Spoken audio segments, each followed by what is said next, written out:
in Shenandoah National Park at Fisher's Gap Overlook. This is a look to the west. The elevation here is about 3,100 feet. There's the parking area. There's my car. There's the parking area.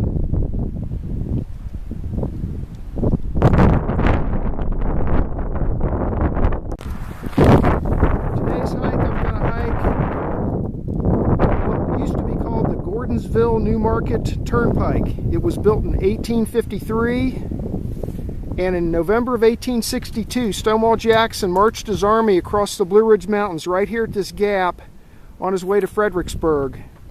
Of course, the road's been closed for years.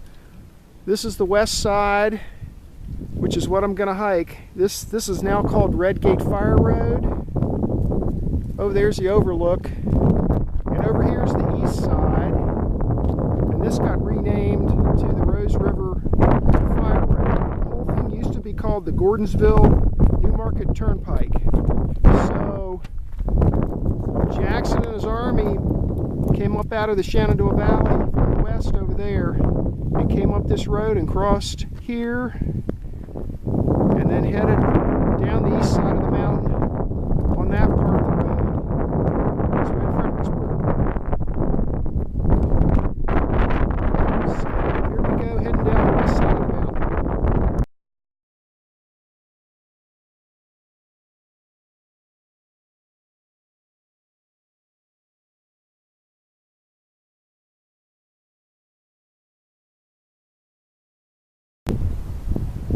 Okay, here's the beginnings of the Redgate Fireroad right here. I'm just about 1/10 of a mile down it, and you can see it's blocked off. So we're going to go ahead and head on down the side of the mountain. Well, I'm not sure how the speed limit can be 20 miles an hour when the road's completely blocked off. So if you're hiking this trail, keep in mind that the speed limit's 20.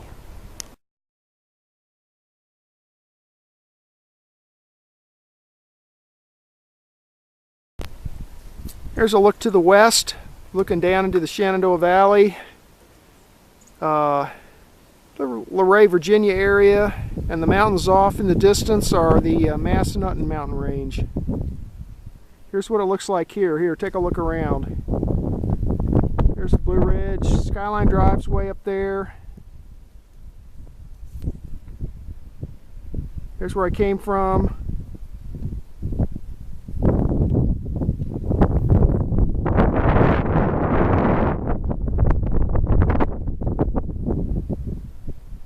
So we're going to keep on heading down the fire road. First part of this fire road is paved. Man, this is like taking a stroll in the park. It's not real steep. And it's a pretty nice day here today. It was high winds up in the gap, but right now it's calm winds, and the sun's starting to get high enough in the sky. It's about 10:30. The sun's high enough in the sky now that I'm starting to get some sun. So it should be a nice day here today for a hike. I'm mostly hiking this for historical reasons. Because Stonewall Jackson marched his army up this very road on his way to Fredericksburg. So I thought, well, what the heck, we'll just hike this and sort of see the same views that he saw. He hiked it in November. This is early April, but as you can see, spring has not come to the mountains yet. Not yet.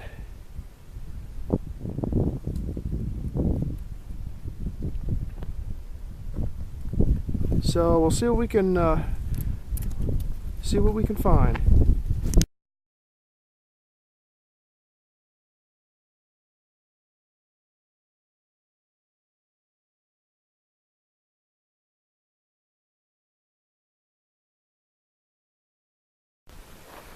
I'm 1.3 miles into the hike, and I'm down to 2,700 feet. The road has changed from being paved to being gravel, but man, this is a well-maintained fire road. This is one of the best ones I think I've ever hiked on, so this This is obviously being maintained by the Park Service for some purpose.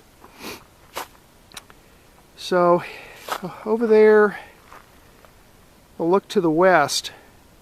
It's kind of hard to see it through the trees, but anyway, this road empties out down in the valley down there somewhere. We're fixing to find out exactly where. But for now, we're going to keep heading down this nice fire road.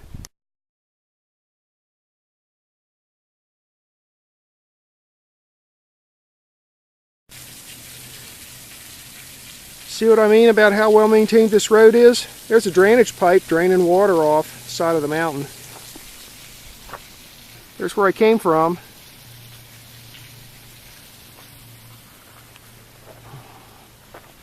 Skyline Drive's way up there somewhere now. And we continue on down this way. This trail's blazed yellow, which means it's okay for horses.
I'm 2.6 miles into my hike now, which puts me a little over halfway to the bottom. And I'm down to 2,300 feet. There's the road. I'm in a section of the road now that has a lot of switchbacks. This part of the mountain is really steep. There's the drop off into the abyss. And then you've got this road that they blasted out of the side of this mountain, and then there you can sort of see the slope of the mountain going on up. So there's quite a few switchbacks back and forth along this section. There's looking to the west through the trees. Here's a look around, a 360. A 360 pan. There's where I came from. Way up there somewhere now, Skyline Drive.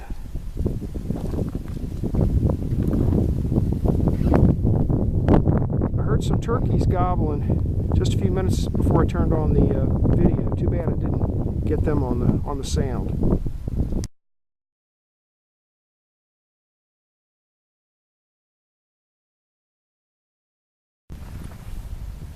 I'm 4.2 miles into my hike now, and I'm down to 1,810 feet. And you can't see it yet, but we're coming up on another switchback. You know how I know that? No, I didn't look on my GPS. Look down there. There's the road down there. So up this way, not too much further, is going to be another switchback. I'll see you when we get there.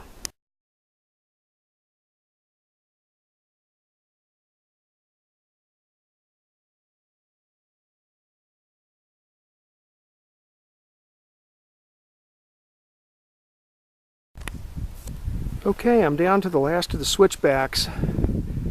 I know I'm at the last switchback because I've been keeping track of them. As I pass them, you can mark them off on your map. But also, I'll show you when I get home, there's a short section of this road that actually goes outside of the park boundary. Look at that house right there. No trespassing sign. House right here. So this is the switchback that takes you just a little ways outside the park boundary. There's the road heading back up the side of the mountain.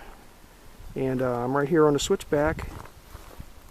And there we are heading back on down, continuing on down the side of the mountain. So here we go down to the end of the road at the bottom.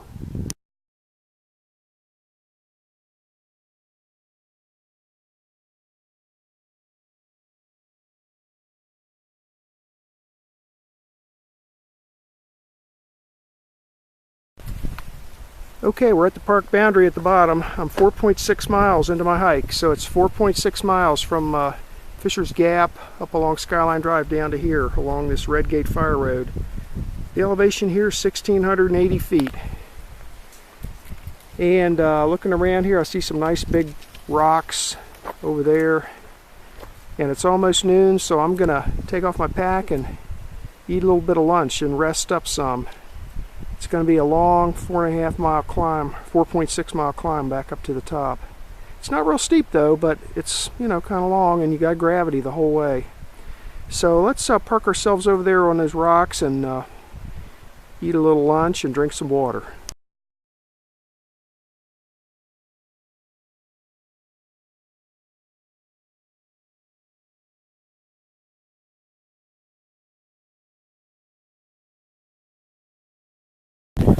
Well, there you go, another trail meal fit for a king.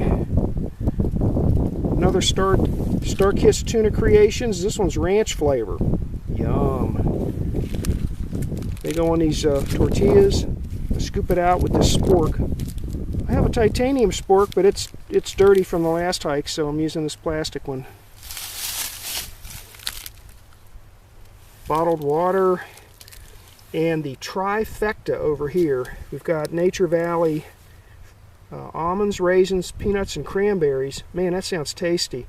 And then we're going to back that up with the Quaker Chewy Granola Bar S'mores, which is little marshmallows and chocolate chips. And sometimes I eat these and sometimes I don't. Keebler cheese and peanut butter, made with real peanut butter, not to be confused with fake peanut butter. So there you have it, today's exciting cuisine.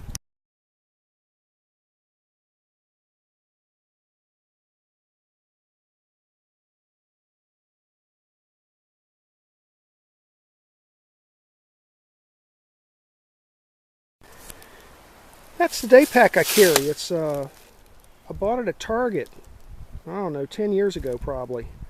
It's just the greatest little day pack, and I've even done a one-night overnighter with it, with some stuff hanging down below it.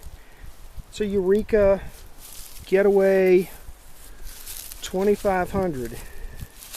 That's the back side of it. I'll flip it over and show you the front of it. Here's the front of my pack. Just got a couple things I carry with me. This little thing here is called a stick pick. It's a little device that you put on a trekking pole, and you can mount your camera on it. Take a picture of yourself. And there's a thermometer I got from REI. There's a safety whistle.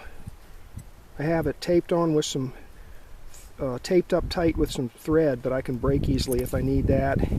And there's my bear bell. Trekking poles and my Garmin eTrex 30 GPS. Alrighty, well, I ate some lunch. It's about 20 minutes after 12. I just sat on that flat rock there and ate. Here's the gate at the bottom of the road, heading up the side of the mountain. So I got 4.6 mile hike up to the top, and I'm at 1,700 feet, and I need to get to 3,100, so I got a lot of climbing to do. So let's get started back up the Redgate Fireroad.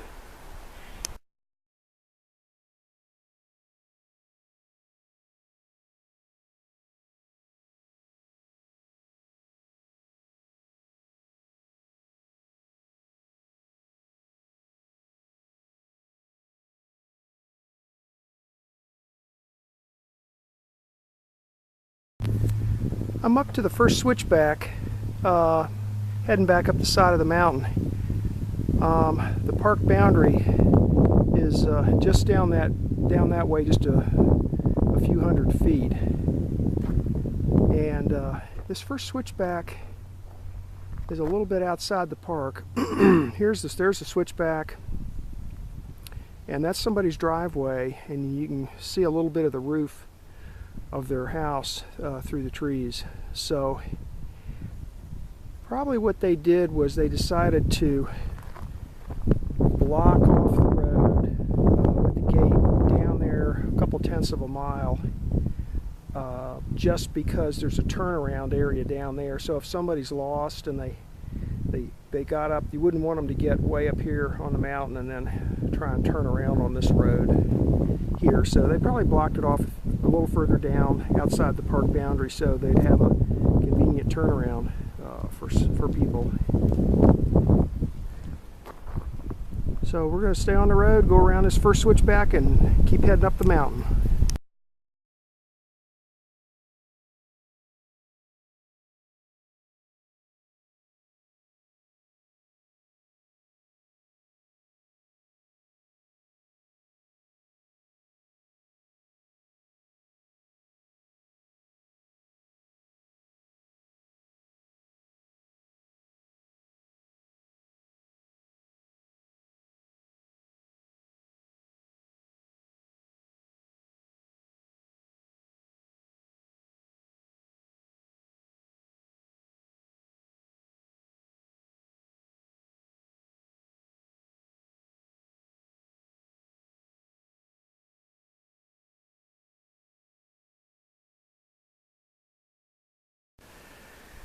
I'm 5.6 miles into my hike now, and I'm up to 2,000 feet elevation.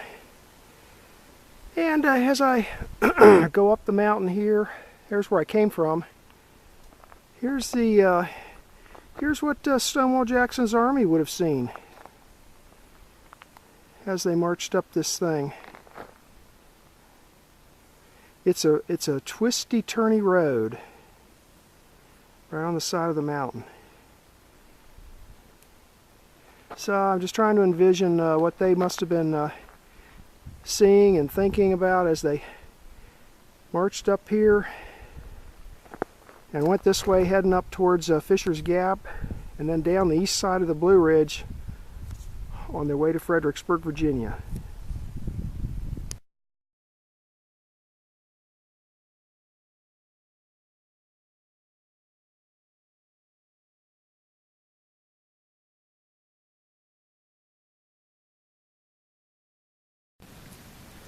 I'll go over the complete map when I get home, but I just thought I'd show you this. This is how you would correctly orient a map in the field.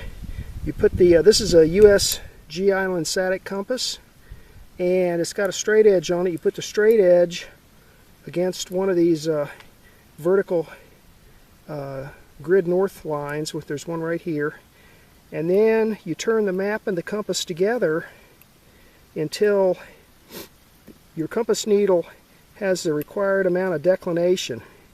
This map has a 12 degrees western declination, so you'll see my compass needle's pointing 12 degrees to the west.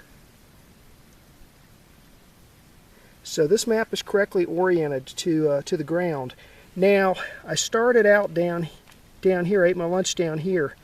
One of the things you can do when you have a twisty, turny road to keep track of where you are is you can keep track of the switchbacks. So when I got to this switchback, I put an X mark there, and now I'm at this switchback, the second switchback, so I put an X mark there. Now, another reason, this is kind of a unique feature here. You have this switchback, and you also have this little stream here. This is the only switchback on this trail that has a stream next to it. Maybe you can hear the stream in the background there, but one of these sections of the road heads off to the left, the other one heads off to the right, and the stream's behind me. Let's take a look. Here's the switchback. There's the section that goes to the left. There's a section that goes to the right, and behind me there's the stream. So if you've got enough unique geographic features, you can figure out where you are by collecting the geographic features and identifying them on the map.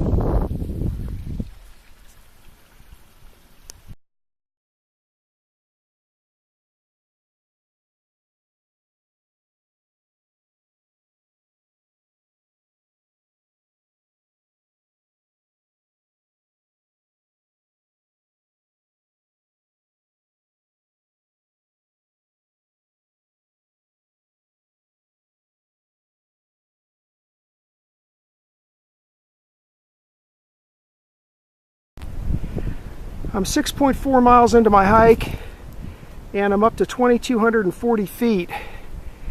And I turned on the video here. There's a bend in the road here. Here's where I came from. It's coming up the side of the mountain. Here's a bend in the road, and that way is continuing on up the side of the mountain. But look at here, there's this great big area here that almost looks like, kind of looks like it's real sandy soil there, which is a little bit unusual. So maybe they, when they built this road, maybe they mined out a lot of that sand and rock and used it to pave this road originally. It's had gravel put down since the Civil War for sure. I mean, this is one of the better maintained fire roads in the park, if you ask me. Here, take a look around. There's the mountains way up there, Skyline Drive somewhere. Here's one of the switchbacks. You can barely see it through the trees. Nice day today. I would rate this hike highly if you like solitude and if you're looking for something fairly easy to hike on. Now this fire road has lots of gravel on it, so in the summertime it'll still be gravel. But some of the other less maintained roads have basically, I mean, the forest has basically reclaimed a lot of it, and in the summertime what happens on some of these fire roads is you get a lot of tall grass, like 4 and 5 foot high grass, and then that's no fun to hike through because you end up full of ticks. And who knows what all else is in there, snakes and stuff like that too. So these fire roads are nice to hike in the wintertime like this, early spring, before the grass starts growing up. But this road, I don't think there's going to be much grass growing up on it because there's so much gravel laid down on top.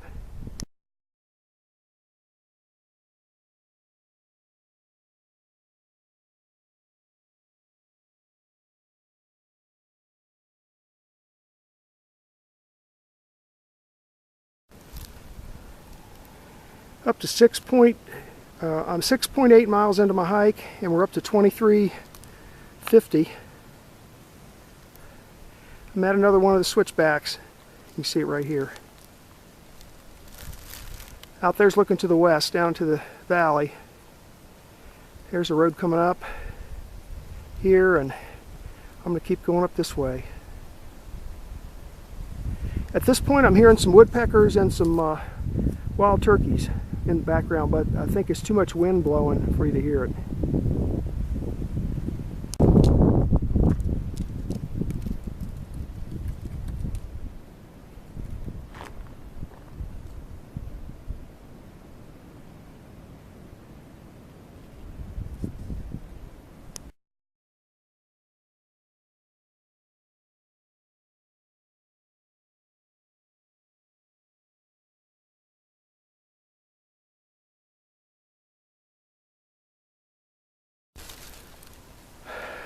Took my pack off to get some water. I'm sitting on a rock by the side of the road here. Yeah, 7.4 miles into my hike, and I'm up to 2510 on elevation. So I'm going to keep resting here for a couple minutes, get my breath, and then I'm going to continue on up the fire road. I've got about 2 more miles to climb to get back up to Fisher's Gap where my car is. Haven't run into anybody the entire hike. It's warm enough now that the gnats and other bugs are out. They're starting to bug me again. I brought bug spray this time though, so at least they're staying out of my face.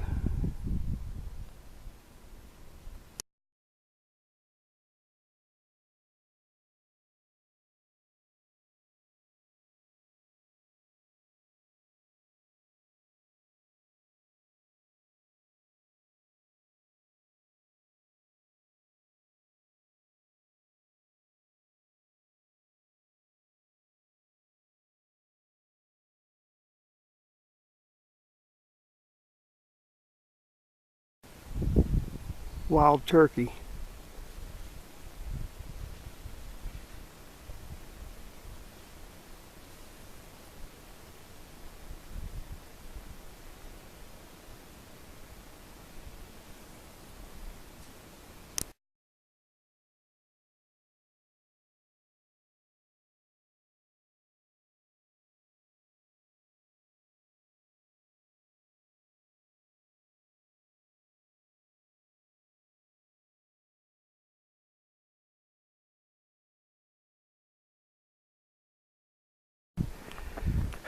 Still climbing the mountain. I'm 8.5 miles into my hike, and I'm up to 2920 on elevation. And I think I've got about 7/10 of a mile more to go. I'm back onto the paved part of the road now. And there's one more switchback, and then it's a straight incline up to Fisher's Gap. It's about 2:15. I should be back comfortably in my car with my equipment off by about 3 o'clock.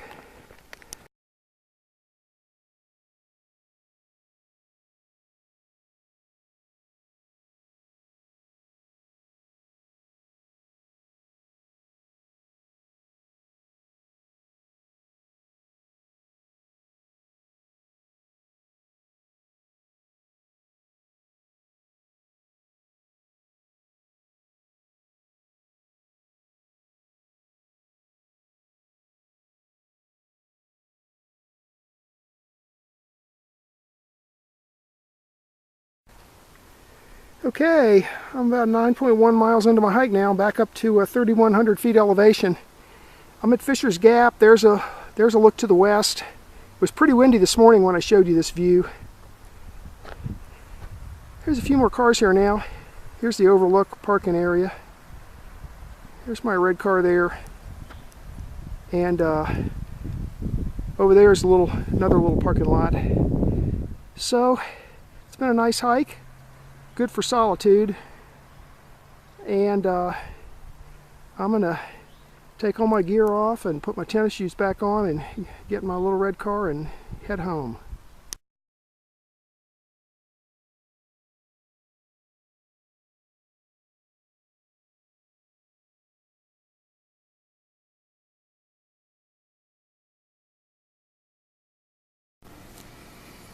Here's the map of the hike.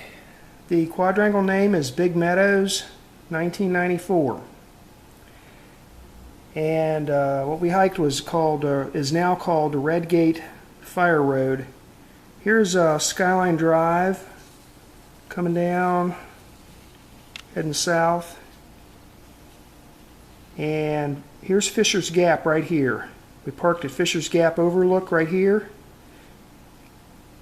Got on the Redgate Fireroad right here, and then followed this down. I think it was 4.5 miles down the side of the mountain. When you get down to here, there's a lot of switchbacks back and forth.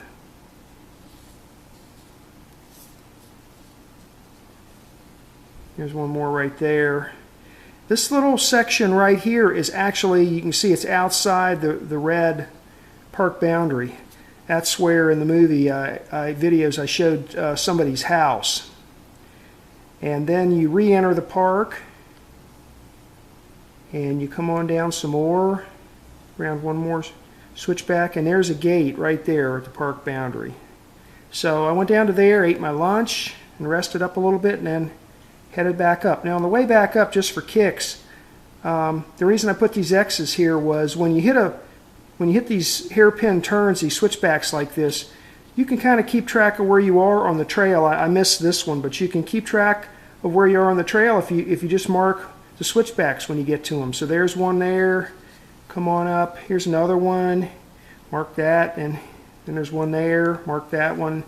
Then here's one there. Mark that one, and here's one here. Then there's about a 2-kilometer section with no switchbacks at all, and then boom, here's another one right here, and then finally back up to Fisher's Gap, and back to my car. So that was the hike for today. If you're using a GPS, you want to set the datum reference to NAD 27, because if you set it to a more modern data reference, you can be off by a couple of hundred meters. Let's see.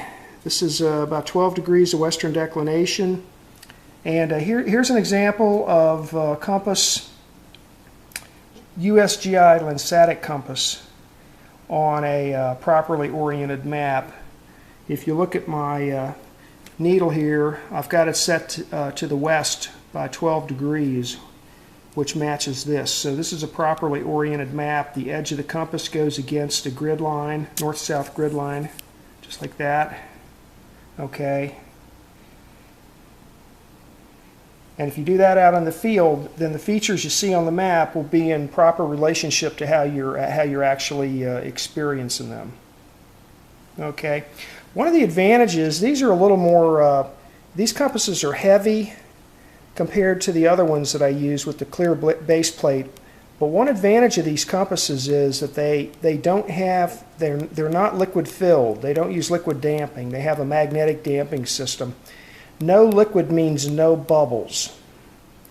I have not had problems with my other compass that is liquid filled with bubbles, but I have had some cheaper compasses that were liquid filled, and when you get up above, say, 2,000 feet, all of a sudden you get these air bubbles inside the liquid. Well, when the air bubbles get to a certain, and the higher you go, the bigger the bubbles get. Well, when the bubbles get to a certain size, they actually interfere with the movement of the needle.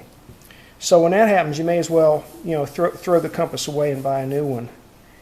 And also in extreme cold climate, the liquid that's inside of them could possibly freeze, maybe in an Arctic climate. And these won't freeze up because there's nothing in them to freeze. So, and these are also a little bit better for getting a bearing on a distant object. But they're bigger, they're heavier, they're more expensive. So most of the time I just use the ones with the clear, just a regular map compass with a clear base plate.